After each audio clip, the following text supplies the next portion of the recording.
this is this concept of geopolitics. Can you explain to people what geopolitics means? Yes. It's important. Yes. It's not really taught in schools, I don't think. It's one of those things that makes its way into political science, and then the academic definition is different from the operational definition. So geopolitics is essentially the relationship between nation states as it relates to both their political endeavors and their geography, because the two play very different roles. You might be extremely aligned to another country on the other side of the world. Geographically, that makes it very challenging for either of you to support each other. Politically, you can support each other, but geographically, you're kind of alone. We're seeing that especially now with the rise of China, because China and the US stand at polar opposite sides of the planet, but also polar opposite sides of the political spectrum. So when you take a country like Taiwan that sits very closely politically with the United States, but very close geographically to China, geopolitics become a very important thing. If you think, a Chinese warship can cross out of Southeast China and get to Taiwan in 45 minutes. Right. It takes the United States 12 hours to get to Taiwan in a high-speed airplane.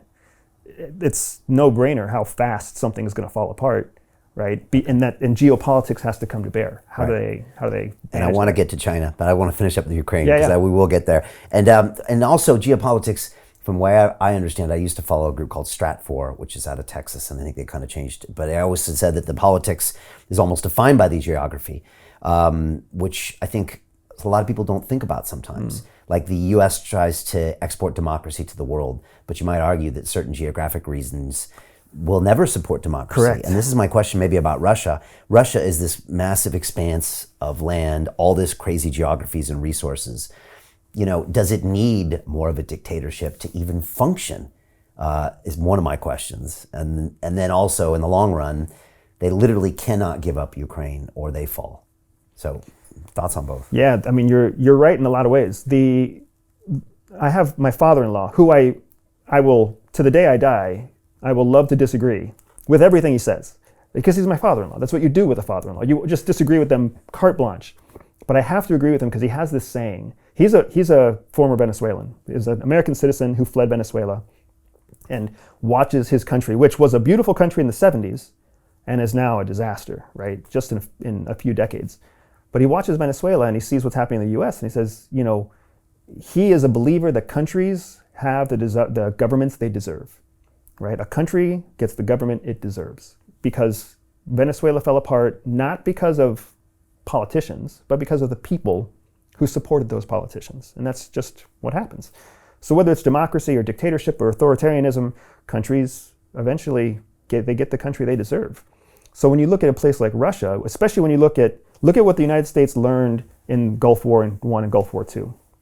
They learned that democracy was not going to be easy to export to Iraq. It may not ever take.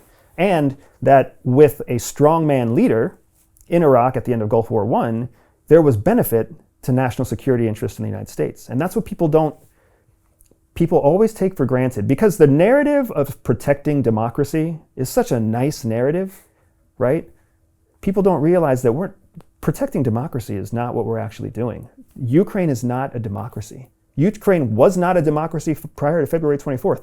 That's not my opinion. That's studies and research done by the Freedom House empirically gave them a 3.8 out of 10 score in terms of democracy. It was a corrupt, poor Russian satellite state trying to decide what it wanted to be next, because just like you're saying, Russia it lends itself towards authoritarianism.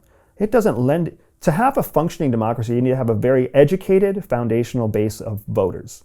You need to have technology and industry in place to be able to positively represent and secure their ability to vote. If you don't have that, you can't have a truly representative democracy. So it takes time to develop that, right? In the United States, as much as we love to talk about how awesome our democracy is, we were founded on the principle of you didn't get a vote unless you were a white man with property. That's how we were that's the birthplace of our democracy, right? Race and financial soundness or financial well-being. Because the idea was, and democracy is always founded on the idea, that you need to be invested in the success of your country for democracy to work. If you're not fully invested in the success of your country, then democracy is bound to fall apart. When you're so poor you can't make survival happen, like places in East Asia, like places in Russia, like places in Eastern Europe, when you're so poor that you're totally ambivalent to what happens in government.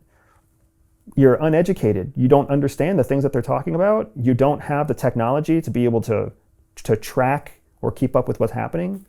That's ignorance. That's a lack of education. That's a lack of resources. That's not the kind of person that can represent a democracy effectively. It's not. Okay. And that's what you see happen in Venezuela. Hey, it's Brian Rose, founder of the DeFi Academy. I've told you my 4-week crypto bootcamp is amazing, but don't take my word for it. This is what my students are saying. The DeFi Academy was an amazing experience for me. It took me totally out of my comfort zone. In this course, I was challenged, I was held accountable, and pushed to do things that honestly weren't always easy. It's been phenomenal, and I can't believe we're already up on our 4 weeks. It has flown by. Going through this DeFi accelerator by far was one of the best courses I've taken. You do this course, you really get into the nitty-gritty of the activities that will make you comfortable with decentralized finance.